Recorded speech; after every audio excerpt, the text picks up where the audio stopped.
Hello everyone, welcome on my channel. और आज की जो वीडियो है, सबसे पहले मैं आप लोगों को बता दूं कि बहुत ही ज़्यादा इम्पॉर्टेंट है, तो बिल्कुल मिस मत करिएगा आज की इस वीडियो को।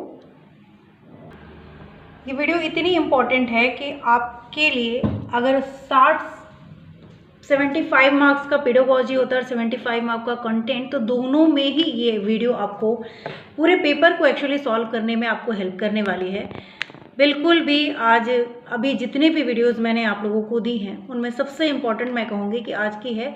और इसको लास्ट टाइम पे देने का रीज़न भी यही था कि सारी तैयारी जब आप कर लेते हैं, ठीक है, उसके बावजूद भी एक ऐसे वीडियो जो आपको अगर कहीं भी कन्फ्यूज़न आ गई, ठीक है, कॉन्सेप्ट तो अपनी जगह है ही इम्पॉर्टेंट, उसकी बराबरी कोई नहीं कर सकता, लेकिन अगर कोई किसी भी तरीके से कहीं आपको पूरे के पूरे नेगेटिव मार्किंग नहीं है, पूरे नंबर लाने हैं, उसके लिए आप पूरे नंबर लाने के लिए 90 नंबर की बात नहीं कर रही हूँ, ये पूरे नंबर लाने के में आपके बहुत ज़्यादा हेल्प करने वाले हैं। टैग वर्ड के साथ साथ तुक्का और भी जो इम्पोर्टेंट चीज़ें हैं, उन सारे के लिए आज मैंने आप लोगों के लिए वीडियो लाई है, तो वीडियो को पूरा देखिएगा। देखिए, निगेटिव और पॉजिटिव टैग वर्ड्स बहुत सारे देखे होंगे आप लोगों ने।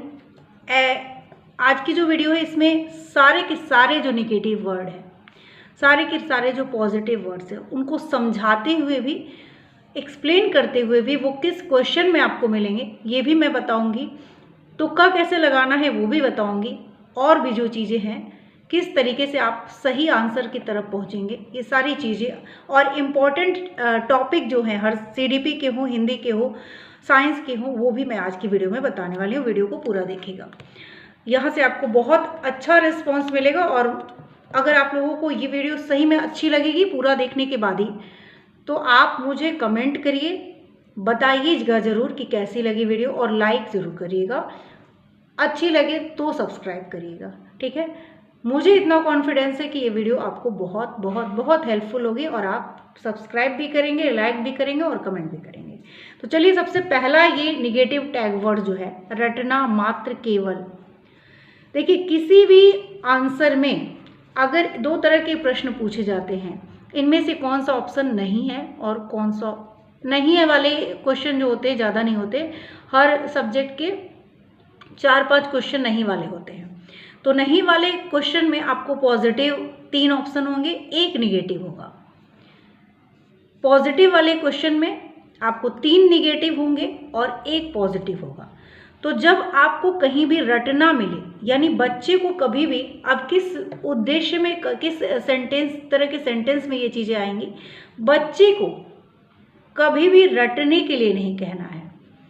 मात्र, केवल, ये सारे शब्द अगर आते हैं तो ये निगेटिव होते हैं। प्रश्न में अगर मात्र आ गया, केवल आ गया, रटना आ गया, तो ये क्या है, आपके निगेटिव टैग वर्ड्स है।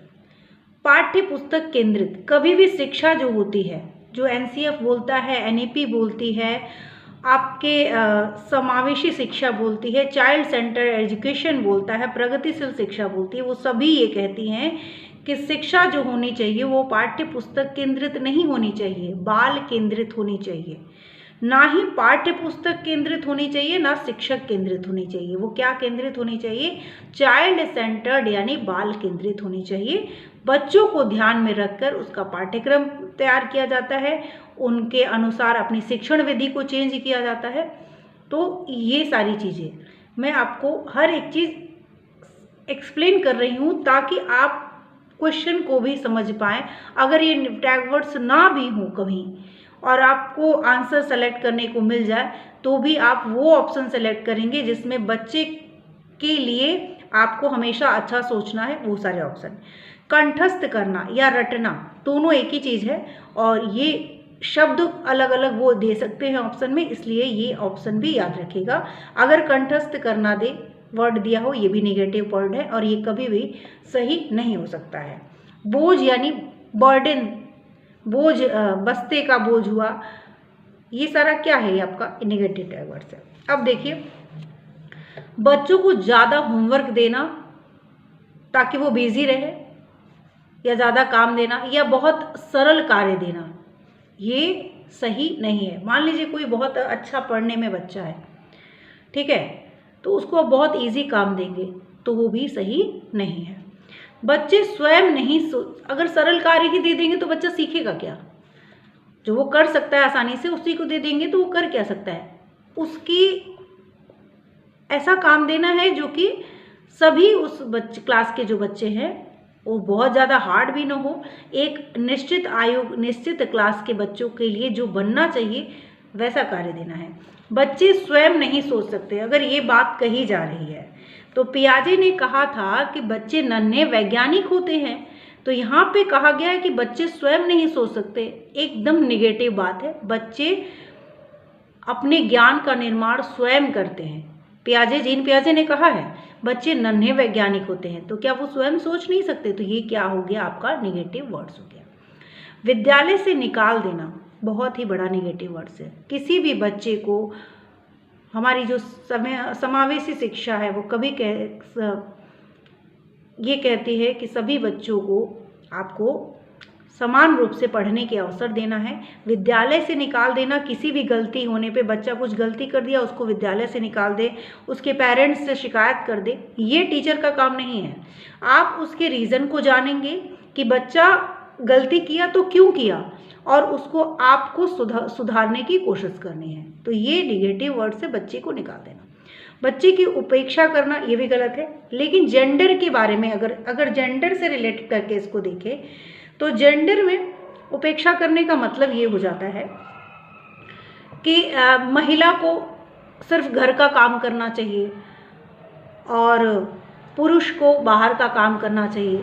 तो यहाँ पे अगर जेंडर की उपेक्षा की जा रही है तो वो गलत है, ये निगेटिव टाइप वर्ड्स है। बहुभाषिकता से बहुत हमेशा हर एग्ज़ाम में हर साल पूछा गया है, जितने भी सीटेट हुए सब में पूछा गया है, बस उनके वर्ड्स को थोड़ा बहुत बनाते हैं। तो बहुभाषिकता के बारे में आप लोग ये बात रट लीजिए कि बहुभाषिकता में अगर एक समस्या बताई गई है, एक मुद्दा बताया गया है, तो ये निगेटिव वर्ड्स होता है। बहुभाषिकता हमेशा ही किसी टीचर के लिए एक हेल्पफुल चीज़ है, एक महत्वपूर्ण चीज़ है, और ये एक आपका एक साधन होता है, ना कि कोई समस्या होती है, कोई मुद्दा होता है। ये कोई मल्टीलिंगुअलिज्म जो है ये टीचर के लिए हेल्पफुल होता है, बस इतना समझ लीजिए। तो ये सब व्यवस्थागत या समस्यागत मुद्दा वर्ड आए तो ये आपका टैग वर्ड निगेटिव है, बिल्कुल भी ये ऑप्शन सेलेक्ट मत करिएगा।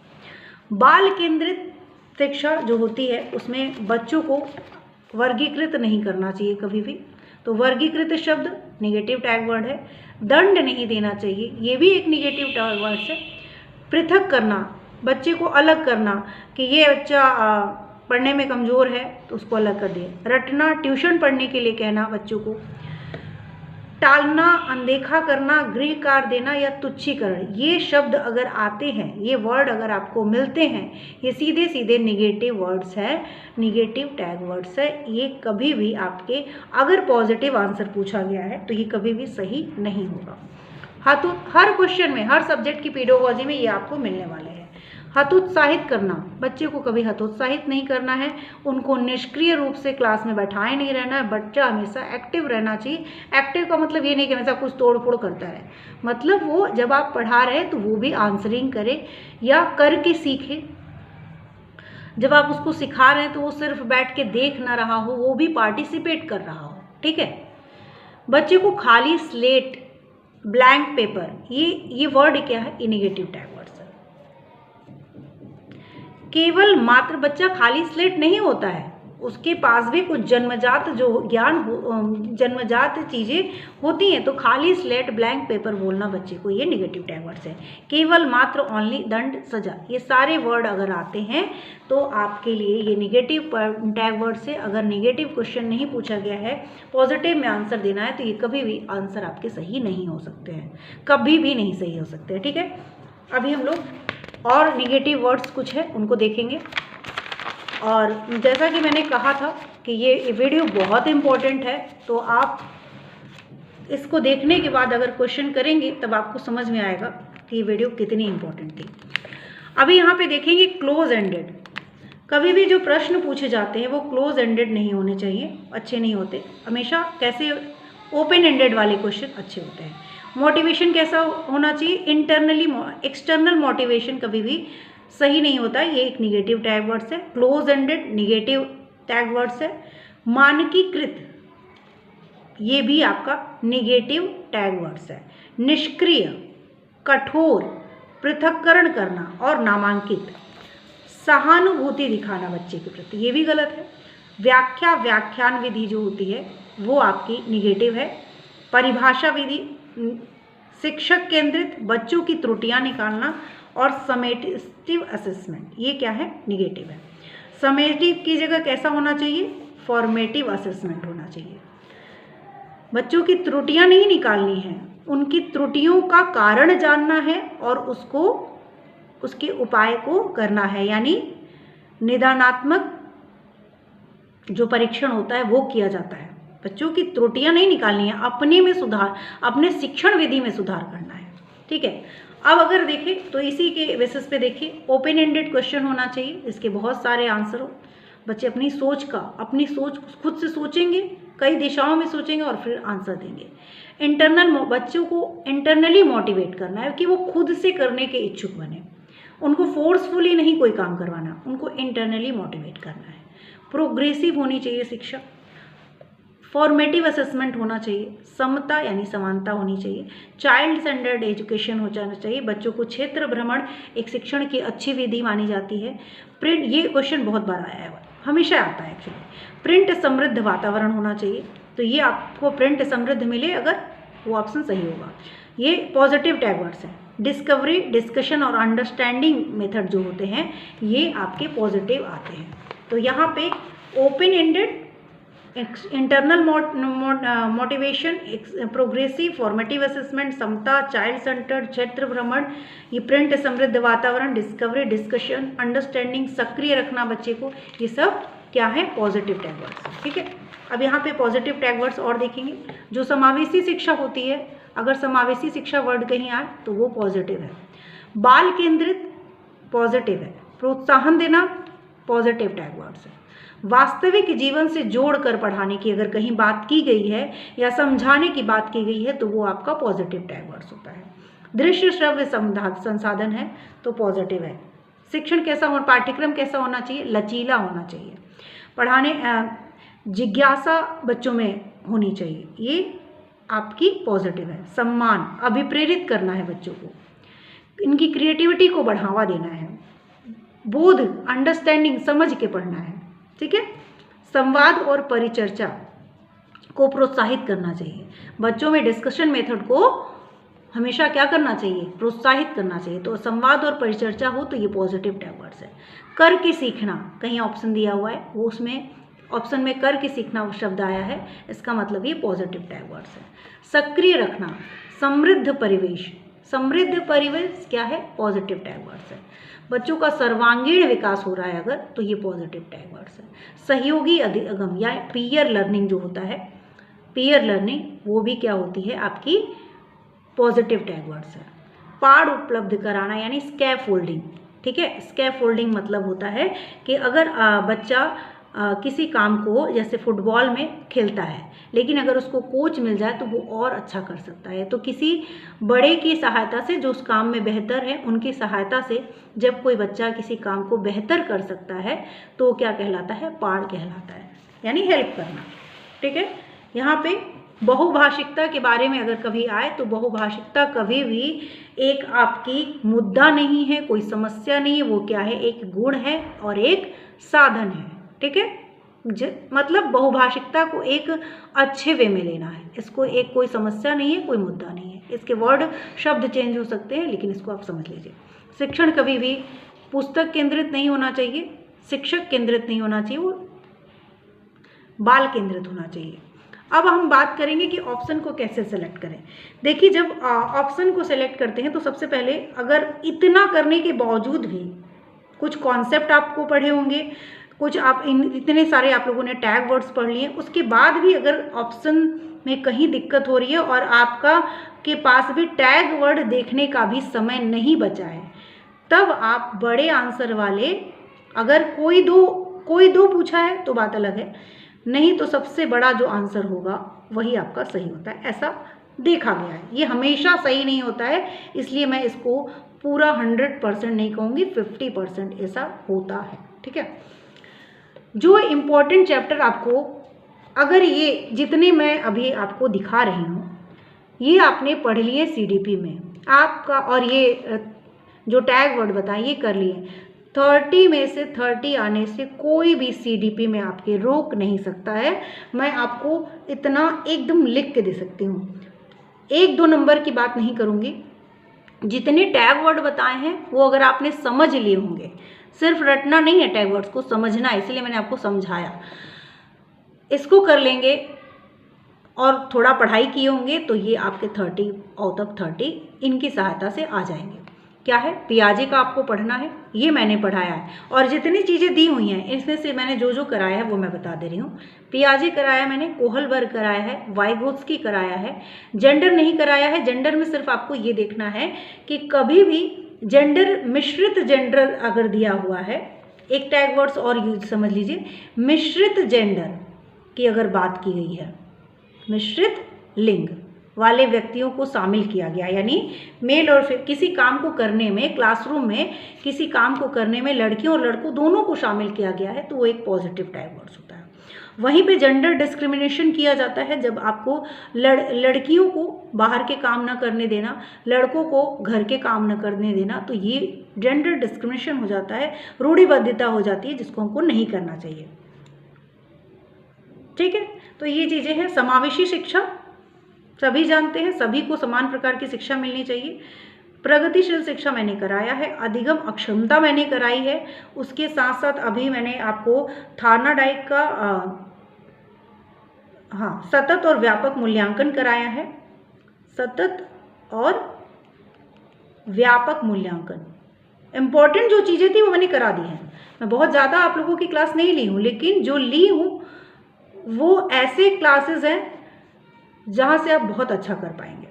सतत और व्यापक मूल्यांकन, प्रगतिशील शिक्षा, अधिगम अक्षमता, आज मैंने आपको अधिगम का वीडियो दिया है, वो भी आप देख सकते हैं। इतना करने के बाद आपके बहुत अच्छे मार्क्स आ जाएंगे। मैथ्स में कुछ भी नहीं पढ़े हैं, ये सारे टॉपिक मीन मीडियन मोड पढ़ लीजिएगा, नंबर सिस्टम और उसकी पेडागोजी के जो पेडागोजी है उसके प्रीवियस ईयर से आप करते रहिए। ठीक है, जितने भी दिन बचे हैं कर लीजिए। साइंस में क्लास 7th की NCERT जो मैंने साइंस में जो लाइव क्लासेस ली थी, जितनी लाइव क्लासेस मैंने साइंस की ली हुई हैं, ज़्यादा क्लासेस नहीं ली हैं, लेकिन जितनी क्लासेस ली हैं वहीं से सारे प्रश्न आ रहे हैं। कंटेंट की अगर बात करूं, मैं पेपर देखी हूं, और जब मैं आप लोगों को प्रीवियस ईयर करा रही थी मैंने लाइन से वो सारे प्रश्न देखे, क्योंकि मैंने NCERT जब पढ़ाई आप लोगों को तो पूरा चैप्टर नहीं पढ़ाया, सिर्फ इम्पॉर्टेंट पॉइंट जो हाईलाइटेड मेरे पहले के मेरे नोट्स में थे, मैं बुक से ही पढ़ती हूँ, मैं नोट्स नहीं बनाई थी, तो क्योंकि इतनी चीज़ें आप लिख नहीं सकते हैं तो मैं बुक में ही हाईलाइट कर लेती थी या पेंसिल से अंडरलाइन, तो उन्हीं चीज़ों को मैंने आप लोगों को पढ़ाया था, और वो चीज़ें आपकी लाइन से पेपर में आई हुई हैं, तो इसकी लाइव क्लासेस को आप रिवीजन के तौर पे देख सकते हैं। देखेंगे तो आपको बहुत हेल्पफुल होगा। ठीक है, 10 नंबर की पेडागोजी आती है, वो इन टैग वर्ड्स की हेल्प से कर लेंगे। साइंस और सोशल साइंस में इसमें ज़्यादा मार्क्स की आपकी पेडागोजी आएगी, सोशल SST में। साइंस में आपकी 10 मार्क्स की पेडागोजी आती है और 20 मार्क्स के जो कंटेंट वाले NCERT से क्वेश्चन आते हैं। ठीक है, तो 20 क्वेश्चन ये आपकी लाइव क्लासेस से साइंस के, प्लस 10 नंबर के जो क्वेश्चन हैं वो टैग वर्ड से हो जाएंगे। जो बता रही हूँ वो रियल में बता रही हूँ, इसलिए इन चीज़ों को फॉलो करिएगा। हिंदी, इंग्लिश, संस्कृत सभी का तरीका मैंने बताया है आप लोगों को किस तरीके से करना है। हिंदी इंग्लिश का जो बताया है वही मेथड सेम संस्कृत में भी होगा। अगर संस्कृत में लिखा है अहम आवाम, तो मैं, वो आपको जो संस्कृत है ना वो हिंदी जैसी समझ में आएगी और वो हो जाएगा। जैसे हिंदी का मेथड है सेम संस्कृत का भी मेथड है, तो संस्कृत के लिए कोई घबराना नहीं है। संस्कृत में भी आपको जो कोई प्रश्न में जो टैग वर्ड दिए गए होंगे उन्हीं से आपको उनके पैसेज को देखना है और वहाँ से करना है। OMR में बहुत सारी मिस्टेक करते हैं लोग, तो सबसे पहले आप पेपर में जब भी गोला भरिएगा सही रोल नंबर भरिएगा, इन बातों का ध्यान रखिएगा। आपको 91 से लैंग्वेज 1 91 से 120 तक लैंग्वेज 1 जो कि आप सभी लोगों ने अलग अलग सेलेक्ट किया होगा। लैंग्वेज 1 में किसी ने सेलेक्ट किया होगा हिंदी, किसी ने इंग्लिश, तो उसी पेपर को करिएगा जैसा कि मैंने आपको पहले भी दिखाया था इस पेपर की हेल्प से। जैसे कि यहाँ पे लिखा हुआ है लैंग्वेज 2 इंग्लिश और यहाँ पे लिखा रहता है, तो आपने अगर लैंग्वेज 1 में इंग्लिश लिया है तो आप ये वाला नहीं करेंगे, ठीक है। आप लैंग्वेज 1 में जो हिंदी लिए उसको करेंगे।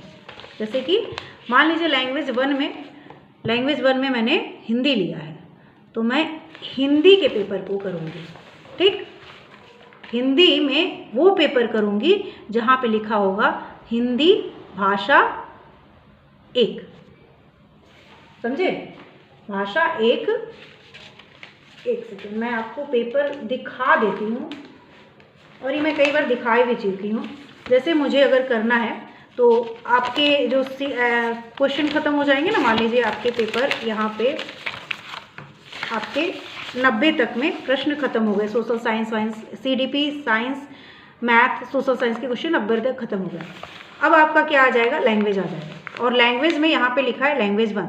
अब बच्चे क्या करते हैं कि 91 के बाद जो गोला होता है वो यहीं से भरना शुरू कर देते हैं। वो ये नहीं देखते कि हमने लैंग्वेज 1 में इंग्लिश नहीं सेलेक्ट किया है, हमने लैंग्वेज 1 में हिंदी सेलेक्ट किया है, तो हमको इसका 91 का क्वेश्चन नहीं करना है, हमको अपना पेपर देखना है।